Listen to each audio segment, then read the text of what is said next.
It is my great pleasure to welcome our guest today to provide her experience into the program. And Victoria, welcome first and foremost. Thank you. Most importantly, thank you for your time. No, thank you. Hi, Daniel. Thank you for the invitation. My absolute pleasure. For the audience's benefit, is it possible for you to give us a quick introduction about what you were doing prior, I guess, and briefly what you're doing now, but we'll get into the core stuff in a moment. But what's the Victoria story? Yeah, sure. So welcome, everyone. Thanks for being here today. I'm Victoria. I'm Brazilian. My background is in operations for a tech company. So back in Brazil, I worked about 3 years for a scale-up startup. I've seen it grow from 300 people to 3K people, assuming lots of different roles in operations. Then I wanted to move countries, and I ended up here in the UK. So I worked for Uber Eats for about 3 years as an operations manager as well. And nowadays, after concluding the course as well, I was able to do a very long-wanted career change into product management. I'm currently a product operations manager for Deal, which is a quite big scale-up tech company as well. They have about 3K people with the mission to enable people to access job opportunities all around the world and to for companies to hire people all across the globe as well. So it's an HR SaaS platform for hiring people globally. I'm very happy with the change and looking forward to hear your questions as well. Wonderful. Thank you. But most importantly, congratulations. Well done. I know it's only been a little while, a month or so, but that's an amazing achievement in such an impressive organisation. I can't wait to dive deeper into how that occurred and how the program may have assisted you in achieving that, certainly.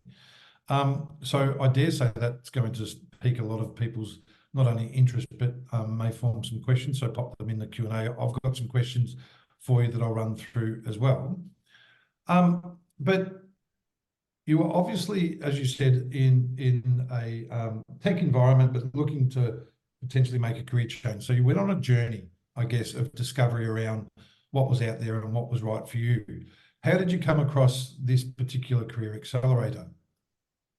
Yeah, so TLDR, since back in Brazil, I was already planning to move into product at some point. It was something that I already knew I wanted to do.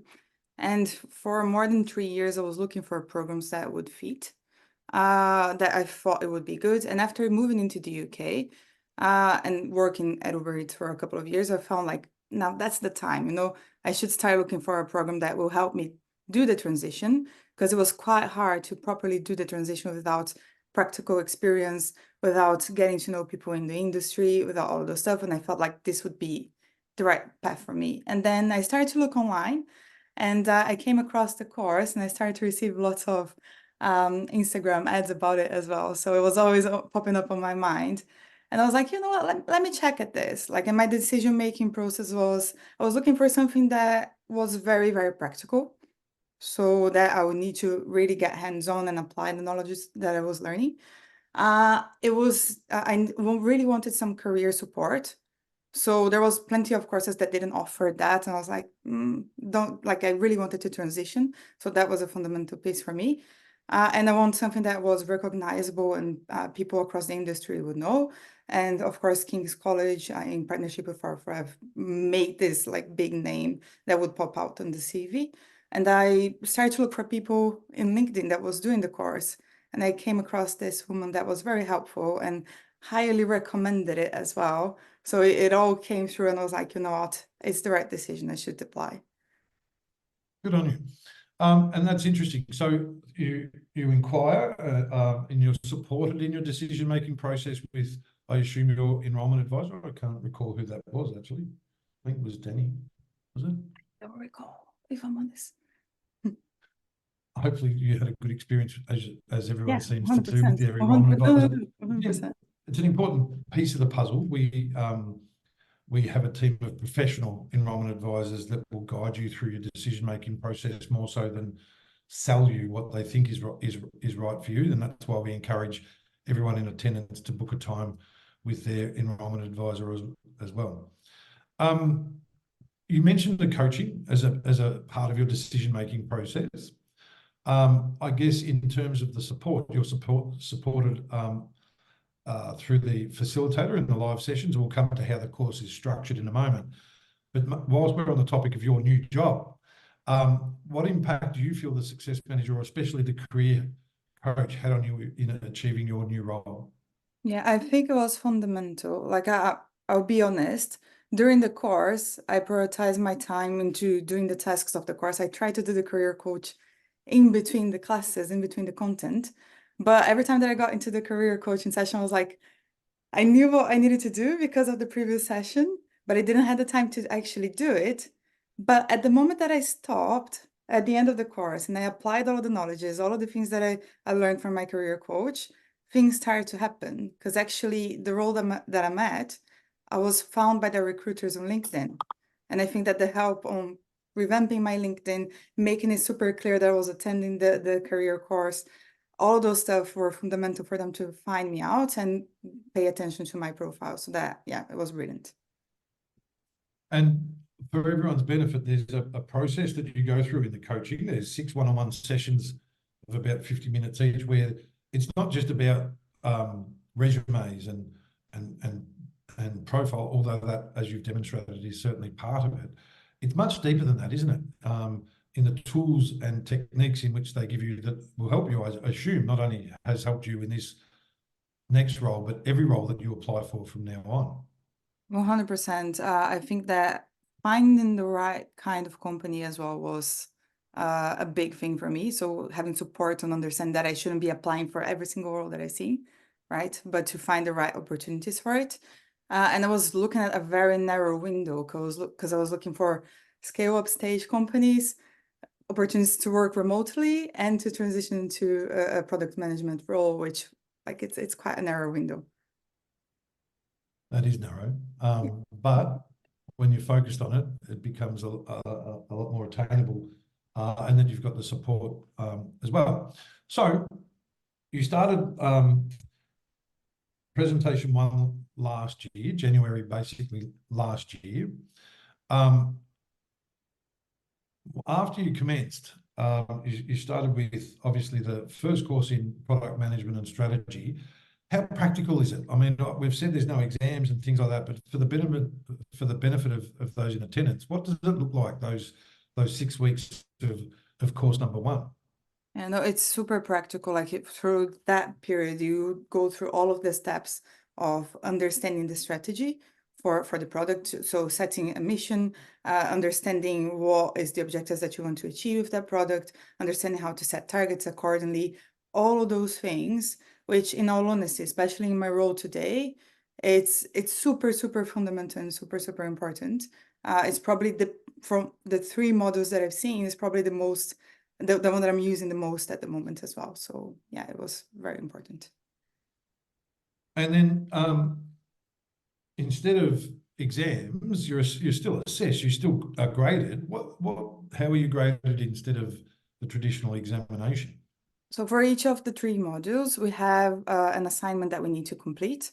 So there are 3 different parts of the same assignment. You'll be using the same stud case until the end of the 3 modules. And each of the weeks you have a different task, right? So you learn about how to set a mission. Then your task for that week will be to set a mission for the project that you're working at. And if you do all of those pieces each of the week, by the end of the 6 weeks, you have the first part of your assignment done. And then at the last week, I spent a lot of time rounding it up, understanding if things made sense, making connections between the things that I create among all of the 6 weeks. So yeah.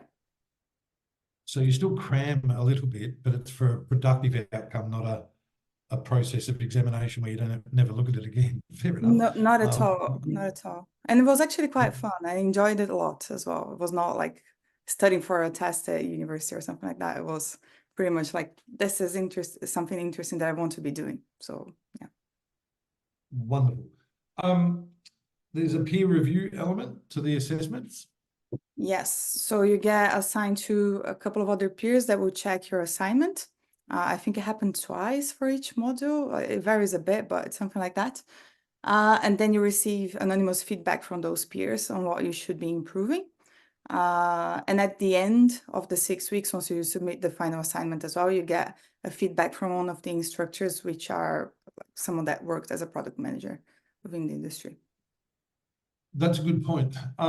Someone can be apprehensive about giving peers feedback, but it's actually proving to be a very valuable process of seeing things from a different angle and a different lens, or highlighting areas where you feel that they could have as well. It doesn't count for a huge amount of the assessment, but it's an important part of the assessment. You also then mentioned the facilitator. So in a week, you've got a blend of asynchronous and synchronous learning, meaning that there is a live session per week. So walk us through what that's like, and who hosts the live session. Yeah, so at least from my experience, we had 2 options of sessions. So each of the 2 options were in different days and time of the week. So everyone can be a bit flexible and attend at least one of them. Each of them were one of the facilitators that led. So you would be, if you went to the same time and day of the week until the end of the course, you would be every single week be seeing the same person, not only the facilitator, but all your peers as well that would join the call with you. And you'll be working together and learning together and making questions to each other. I think that was super, super valuable. And every time that I could jump in person, that would be great. If there was a week that I couldn't, I had a recording that I would check later on. But I highly recommend, if you're doing the course, that you attend those, because I think it's one of the best ways for you to get to know other people and to get feedback and advice from your facilitator as well. Fantastic. I'm going to blend this with a question from Chris from the audience. Thank you, Chris. And just a reminder for everyone else to pop your questions in the Q&A. The rest of the learning is then asynchronous, meaning you choose when and how to fit study in with your life. But how did you find balancing it with work? I'm not gonna lie, it's demanding. You need to commit the time, but it's totally doable. So I was working full time towards all of the time of the course, right? And I was doing lots of things at work, like progressing, taking on extra responsibilities, but still being able to put the time that I needed. So the way that I done it, I figured out that for myself, I learned better in the morning rather than in the evening when I was already tired. So I started to waking up like 1 hour, an hour and a half earlier than I would usually, and set the time there to study. And then I would put another few hours, 3, 4 hours, depending on the assignment on the weekend, that then I would sit down and do the practical activities that I needed to do. It needs commitment. I really love traveling. I needed to postpone lots of travels that I wanted to do to be able to focus the time, but I definitely think it was worth it. It was a really good decision. Good on a good question, Chris, and I'll come back to your second question in a moment as well. You're exactly right. There is sacrifice and there is commitment to accelerate one's career transition or advance their existing career within a 6-month time frame. That's the way it's been designed. But given the learning is so relevant and practical, that's the reward. So long as you can often involve others in a decision to study, be it your family or your colleagues or whoever may be impacted, your partners who may be impacted by you occasionally having to say, I can't go out for drinks with the girls tonight. I've got an assignment due. It's a sacrifice, but it's an investment in oneself as well. So you move through the three courses, and then it comes to applying all of the learning in a practical sense within the employer-facing or the employer project. Can I ask, who did you do your employer project with, and can you give us a run through of what it looks like practically? Yeah, that was by far my favorite part of the course. I've done the project with Docusign, and the study case was that they've seen one of their products within their identity verification suite start decreasing in terms of utilization, and they were posing us the question of like, why is that so? What we should do with it, and if there's no other way, what other products would you advise us to include in terms of identity verification to make it better, to improve utilization of the products? It was super interesting. It was super hard because I never heard of, like, of course heard, but I never researched and know so much about such a specific thing, such as identity verification. And I was put together with a group of other 4 people as well, that making this journey together with them, of figuring all of this out, doing all of the research, actually being able to apply what we learn into practical things, and then at the end presenting it to Docusign. Like, I think it was the best part, you know, like I remember still today, like ending that call with my peers, presenting it to Docusign, and we got out of it, got into our own call, and we're like, yes, we've done it, like we've made it, it was great, like the feedback was good, we were so proud of ourselves. So yeah, it was pretty good. That's fantastic. So, you know, a feeling of elation that we've, you know, all the hard work that we've put in over the 6 weeks, we've executed on the presentation. And Docusign, I mean, we're still getting feedback at times, and Docusign we have a great working relationship with. We also work with other organisations. The current learners that are just commencing will be working with Sky, and we've done a previous really interesting project with Sky on an accessibility product that they're working through with Sky Glass. And the upcoming project will combine our PM and our UX Career Accelerator learners on the project with Sky together, which we're really excited about as well. Did it give you a practical story to tell in your interview process for your role? 100%. I think it was fundamental. I don't only say that for the interview process that I participated on Deal, but even before. So such as an example, when I was still within Uber and I started to connect with product managers inside of the company, lots of them advised me to say like, hey, talk about this, like put this in your CV when you're talking to people, like it makes a difference. And it in fact did. So yeah. That's very, very good advice as well. I've got some more questions for you. We might come back to them in a moment, because I can see some excellent questions coming through from the audience. So I'm going to jump into some audience questions, if that's okay. I'll come back to Chris first, as a few people have voted that one up. What made you decide, Victoria, to move into product management? I think it was even back then when I was still working back in Brazil, within operations, there's lots you can do. There's lots of problems you can solve. You can add a lot of value to the customer, right? But I think when you're talking about tech companies, the core will be within product, and the way that you can deliver the most value and really solve for problems for the user is within product. And that really, really, like, I was always like having so many ideas and thinking about so many stuff that I wanted to be different, but I wanted to be the person making the decisions on them as well. So that's why I wanted to transition. Fantastic. And you, someone else has asked here, how much do you feel you had transferable skills coming from an ops within tech background? 100%. I think they will vary from person to person, especially because ops is such a broad area, right? It can be lots of different things. In my case, was really understanding the metrics, was really understanding OKRs, really understanding how to analyze data, really understanding all of the, like, how to utilize BI tools and all of those things that I already done before. But also understanding a lot about the customer and understanding about a lot about the pains that they already have, and being able to empathize with that and be able to put a proposition on how to turn that into a solution. And let me think. I think that's the main ones. But yeah, it was quite transferable.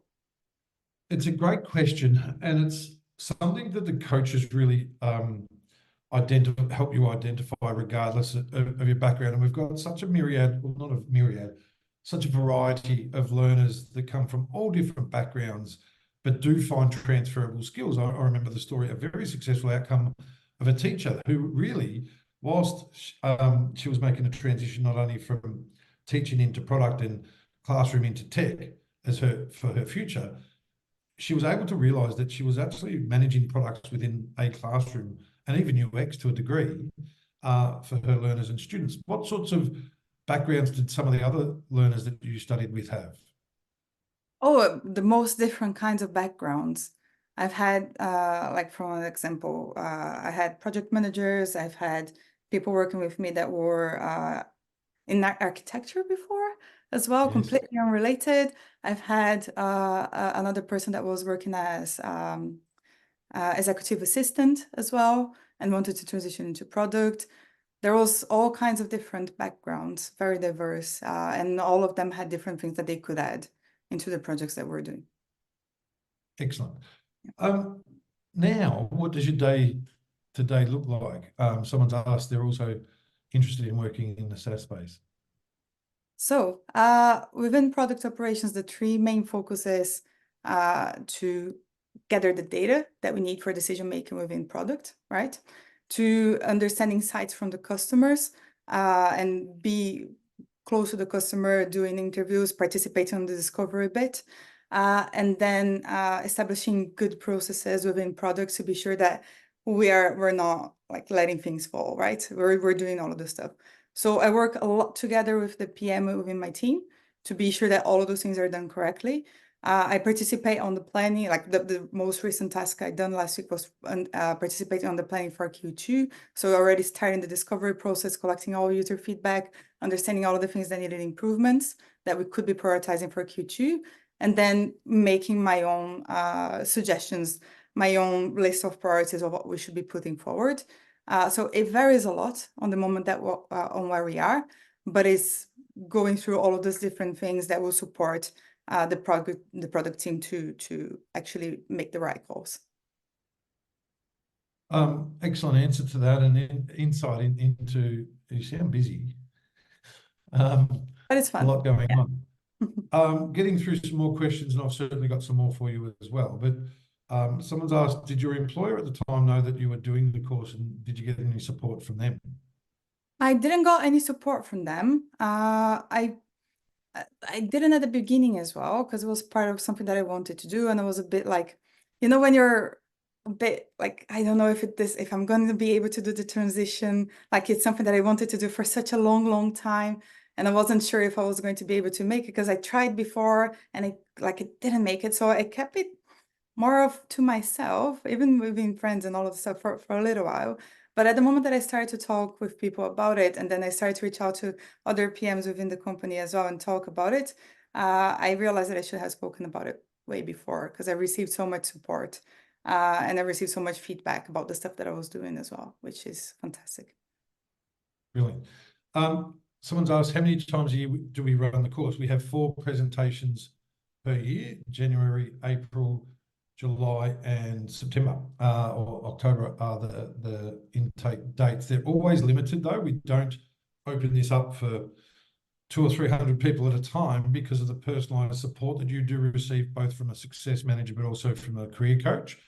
And one of the other reasons that we cap numbers at around that 40 to 50 is that when you're in a project, say with Docusign or Sky or whoever it may be, if we were to have unlimited amount of enrolments, your team would swell to the size of about 20, and your role and responsibilities and tasks would be diluted to the point that it wouldn't be of benefit, we feel. So it is much more, I'm not going to say exclusive, it's much more personalised than that for that reason as well. So we run that 4 times a year. Lorraine's asked, do the coaches have a background in PM? I've got some thoughts on this, but I'd love your take on that, Victoria.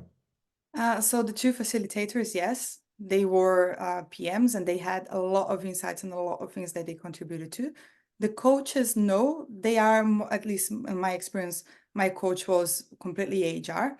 So she had a background of understanding what the companies are looking for and understanding what they, like what a recruiter will be looking at your CV, what a recruiter will be looking at in each of the stages of your hiring process, what the decision makers will be looking at, all those kind of things. So yeah, I think they complement each other.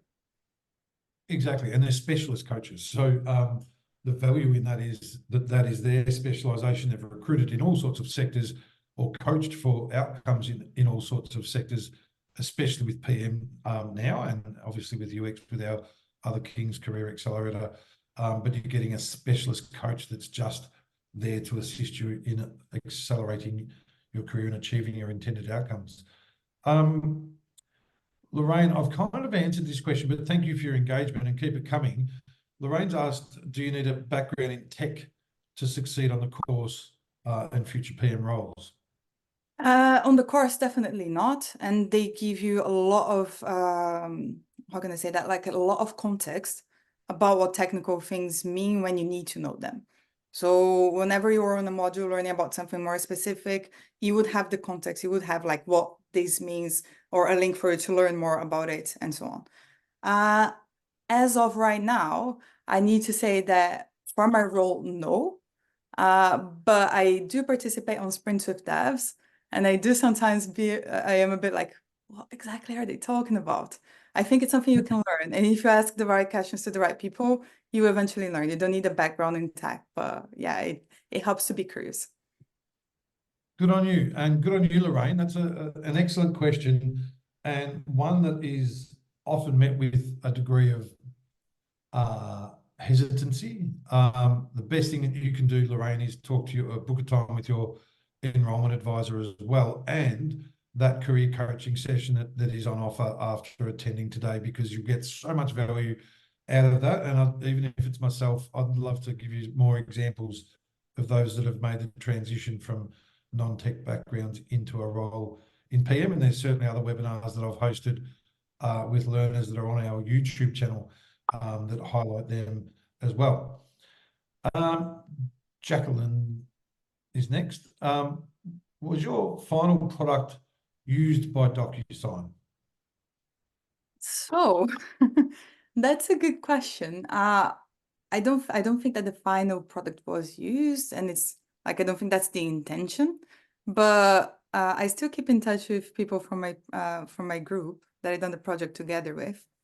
And a few weeks ago, we actually seen them posting on LinkedIn about a new release that was not exactly what we proposed, but had lots of similarities. So I don't think that they like we gave something new to them. I think that they were already thinking about this before, right? But I can see that we were definitely on the right path, and we don't know, but they might have picked up something here and there because there was similarities to what we proposed, which were like super excited to see when we seen on LinkedIn that they were doing that release. We're like, yes, like we were on the right path. Fantastic. We're in not constant communication. We value our partnerships so much with all of our industry and employer partners, but Docusign have been brilliant. You know, that was only the second ever presentation of this program, and they jumped on board, and they have done another one since from memory. But we'll always obtain future feedback, and you know, has anything come of that, and things like that to help you be aware of where your work has been, but also give an understanding of others that are embarking on the tools, on the process as well. Amresh, thank you. What collaboration tool is used in the course? This is an interesting one. There's a few tools that are used, but in terms of collaboration, you had a tool, and we've recently found an even better one. So what did you use to collaborate with your facilitators and peers in the program? Cool. So we do have a platform where, is it Yellow Dig? What is it called? Yeah, Yellow Dig, where we can communicate with all of our peers. So it's kind of not social network, but like a place where you can talk to everyone. You can always ping your facilitator to make an async question, or you can speak to a peer and get to know your peers a bit better. Everyone posts questions like all the time about an assignment and get insights from peers on how to get something done, something started. So if you have a blocker, you can always post it in there and people will help you out with it. Exactly, and we've upgraded that recently to another platform. In terms of tools in the program, then not so much in collaboration, but what tools did you use? Figma, obviously.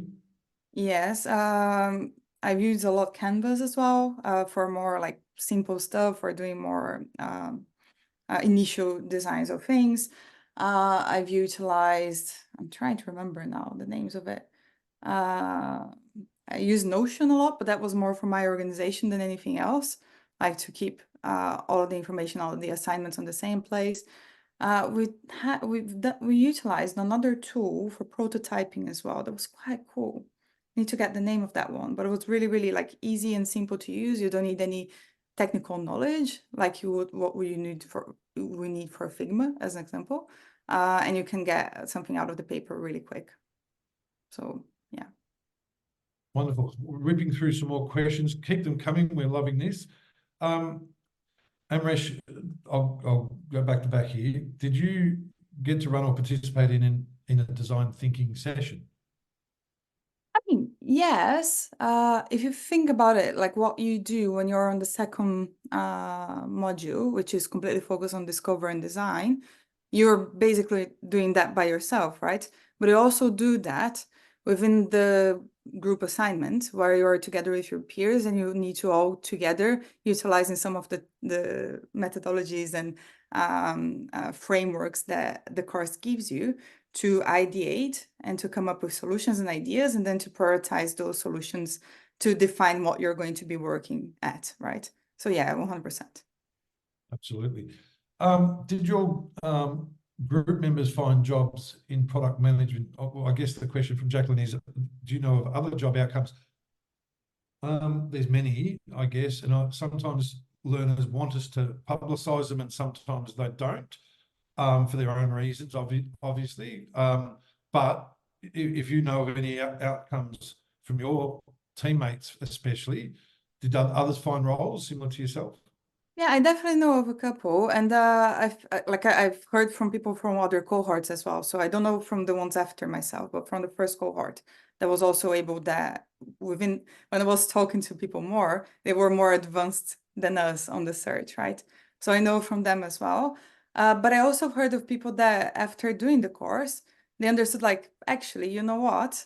I've learned more about product management. I put things in practice and I understood that this is not necessarily for me. And it was really good for their insights and career decisions as well. Like, okay, cool. Like I didn't need to commit myself and do a full transition and do all of this stuff.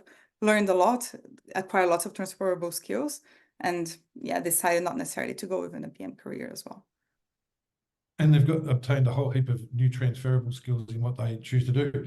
Yes. 90% of our learners that identify their career outcome, and this means that there are some learners, like you said, but there are some learners that aren't looking for a career outcome. They're looking to apply the learning to their current role, for example. So we don't count them in our career outcomes.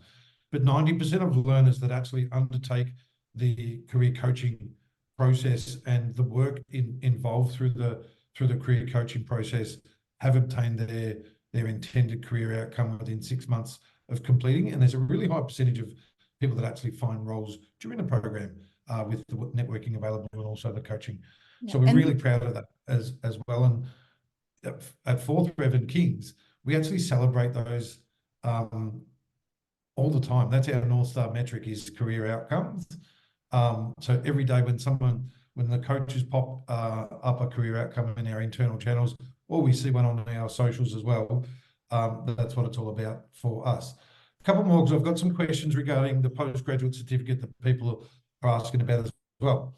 Portfolio, did you do portfolio development or anything in addition to build your portfolio?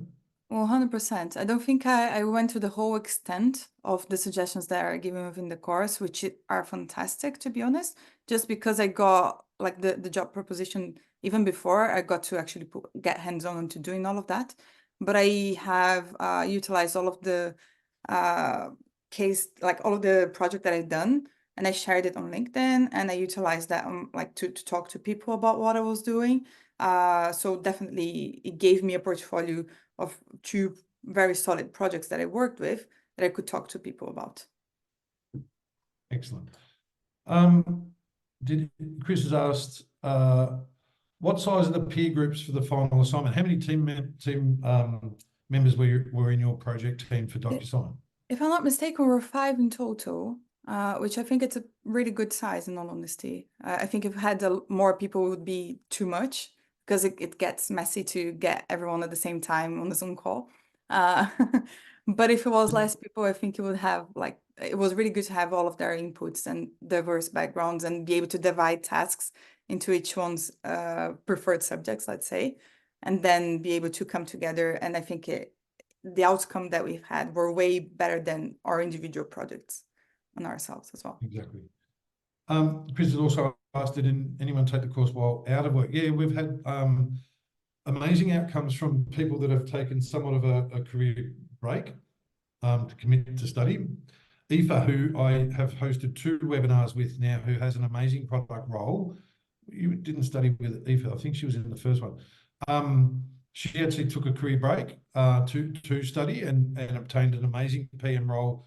If you look on YouTube, you'll certainly see the links to those webinars that I've hosted previously. It's an inspiring story, much the same as yours, Victoria. So yes, there have been those that do that. There have been others that have support from their employer to take time off to study, and that might be, you know, a day a week of study leave, for example.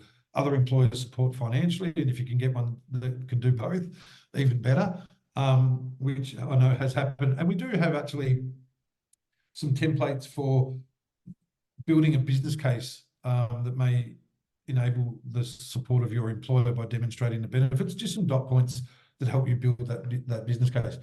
Getting through the last question, feel free to pop, and I'll stick around longer. I know we've only got you for another 15 minutes, but if there are more questions, I'm certainly happy to stick around.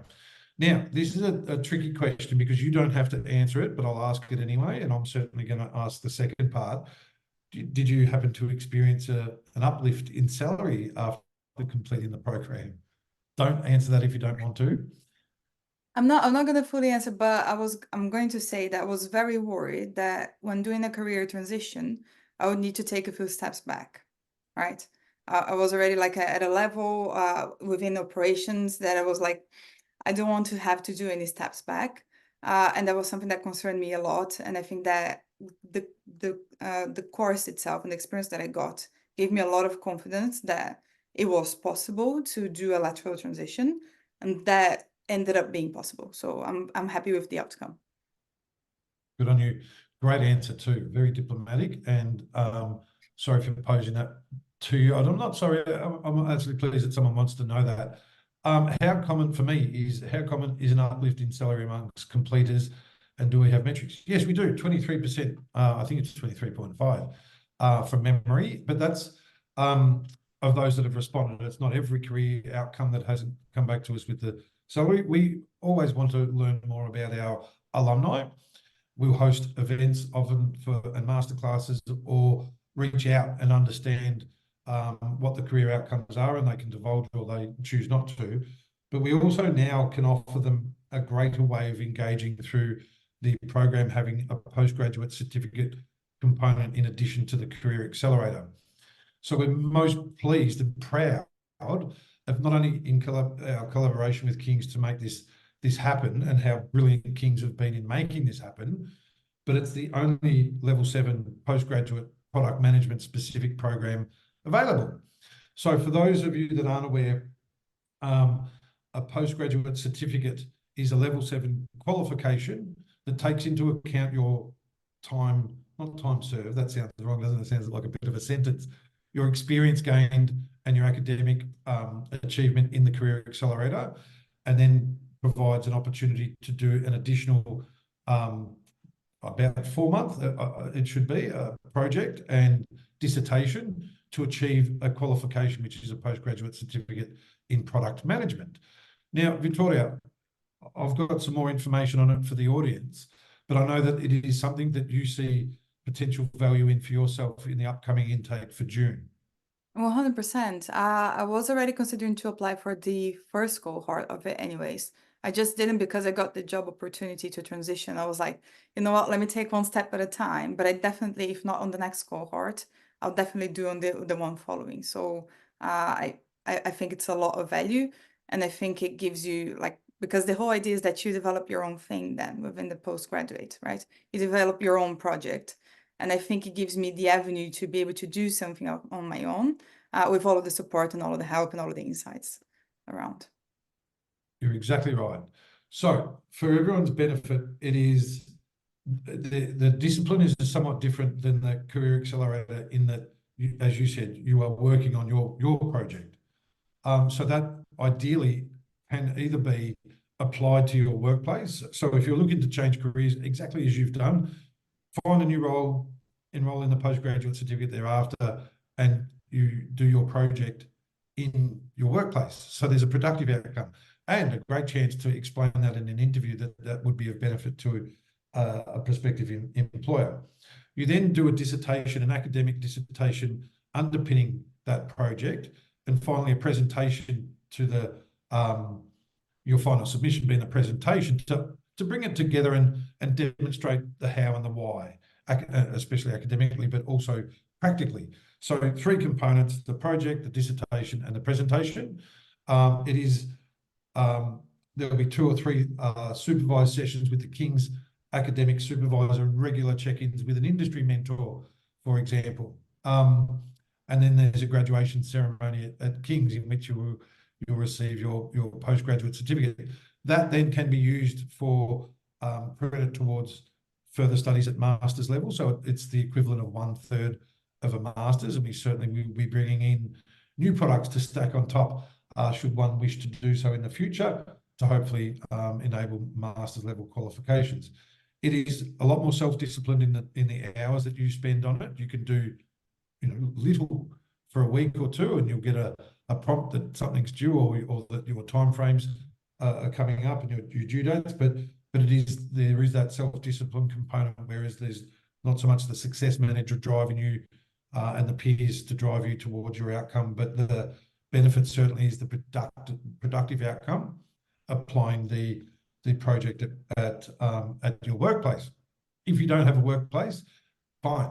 We can supply you with a project that will give you great value in demonstrating the outcome of your application of learning in an interview, should you wish to do so in the future. So it's about 4 months in length. It is £2,000, and there's a payment option available. There is a discount if people commit to it early as well, bundling with their Career Accelerator that we'll give you some more information on as well. Victoria, of those components though, the project applied in your workplace, the dissertation, and the qualification at the end, what was it that excited you about it when you heard about it first? I think it's mostly the project itself, but of course having the qualification, it's amazing as well, right? And correct me if I'm wrong, but you are considered as a proper alumni from King's College as well, from the postgraduate. So you have access to all their network, all of their resources within as well. Yeah, we're so excited to be. We've done many career accelerators with different universities. We work with the London School of Economics, King's, now Cambridge in data science as well. But and it's always been our vision to start with the Career Accelerator to give people that immediate impact for their careers through the model that does provide, and that will be enough for many people. But the vision has always been to have that stackable approach towards then qualification, and King's and product management in particular has been the first one. And we've got our first learners that started in January. They're going along very, very well, and the next intake will commence in June. Very excited about that. I might pop a link in the chat myself, actually. Can I do that? I think I can, if it's not there already. Sorry. Last chance for questions as well, but I'll also stick around if anyone's got questions pertaining to the application process, the payment plans that we offer, and things like that. I had one more for your good self, Victoria. Is there anything that you wish you knew before you started? I've searched a lot of information about the course before I started, so I think I've had all of the information I needed. But if I can give a few top of mind of things that are really good to know, is like be super proactive within your studies. So do all of the assignments within each of the weeks, because I think that enriches the experience so much more, because you're going to be able to have the time to properly think about each of the assignments that you're doing, and you're going to have time then later on to review and round things up. So that was very, very important. Connect with your peers and be super proactive about it as well. So as an example, while doing the course, I was able to meet people in person like 3 times. One that we self-organized ourselves, like back when we were all in London, we met in a restaurant for dinner, and I got to meet people from there, including one of the people that were on my project later was there that day as well. So it was nice to have a familiar face. Then we also had the opportunity to see each other's on the kind of graduation celebration that we had as well, end of last year. And then I got to meet with my peers from the project in person as well, even after the assignment was ended. So take this opportunity to build your network, be super engaged and proactive with it, because although it is online, like it's real people and people that can support you towards your career later on. And I would say like properly invest the time to study, because like I know sometimes you like, okay, cool, like it's just like one line on the CV that I want to have and it's going to help me get a job, but the content is actually super, super relevant and super, super good. So take advantage of that and learn as much as possible from it, because it's very rich. That's such good advice. Thank you. It is about making the most of your investment in yourself. Yeah, You so well, you articulated it so well. And it is making the most of the opportunity that this presents, because there should be a great deal of pride in being accepted by King's College London. It is an opportunity to network with peers of all different backgrounds, but some similarities in possible intended outcomes.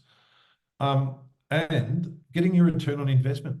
I think it's a sizable investment of time and finances, but one that pays great dividends through to exactly what you just mentioned. So it is about you making that opportunity come to fruition by utilising all the opportunities and tools surrounding. I love the fact that you reached out and organised organic events. Amrish has asked, is there a graduation ceremony as well? Yes, we do host one at King's for the Career Accelerator as well, which have been most popular of late as well. One more quick question that's come through. What are the next roles that you see ahead for you that you're aiming towards in your career as your career in PM progresses? That's a great question. Like, I think I'm still early days and I'm learning so much within the product operations role. And in all honesty, I'm enjoying it a lot as well. Like, there's lots of different things you can do within a product team that is not necessarily the PM role, right? And understanding product and product management is super relevant for those roles as well. So for now, I'm enjoying it a lot and I'm learning as much as I can. But like, I do envision myself becoming a PM at some point as well. And I think that this is a really, really pivotal role for me, because I'm utilizing my strengths in operations from before to learn more about products and to get involved in the environment. So I do think it's a really good step ahead towards that direction. Excellent. We look forward to witnessing it and hosting you again when you're managing many other teams and product managers beneath you, but launching amazing products. I think for everyone, we live in a world in which we interact with products more so than what we even realise. And we're almost an expert in product, not so much the management of the product, but the products in which we engage with daily. I mean, even a can of Coke, I keep saying, has got a product attached to it in the digital sense now. And we have seen great success in people transitioning from the physical, like you said, architecture now has products relating to lighting and all sorts of things that come with that. So the diverse nature of the backgrounds is both inspiring and forever we will learn more and more about how products interact with different sectors and industries, which I'm most excited about. I'm happy to stick around for another few moments and give a bit more of an overview of the application process, the fees, the payment plans that we can offer. But I would like to take the opportunity of saying thank you first. It's gone so quick. Victoria, thank you ever so kindly for your insights, helping people that were on a similar decision path as yourself to arrive at a decision, and for sharing your story today. Not at all. Thank you for the invitation. Really good to be here. And if anyone wants to reach out on LinkedIn, feel free to. I'm more than happy to chat if needed as well. Please do. That's a good idea. If anyone wants to reach out and expand your network, I think PM's great for that. There is a sense of community, and we engage with so many experts like Emma Van Dyke and Nick Jimena and others that foster that community so well on LinkedIn. So there's some other people to follow as well, but make the most of the the networking opportunities there on offer as well. Victoria, thank you ever so kindly. I'll stick around for a few more moments, but look forward to speaking to you again shortly and speaking to you about the postgrad cert in a moment too. Thank you so much. See you. Bye.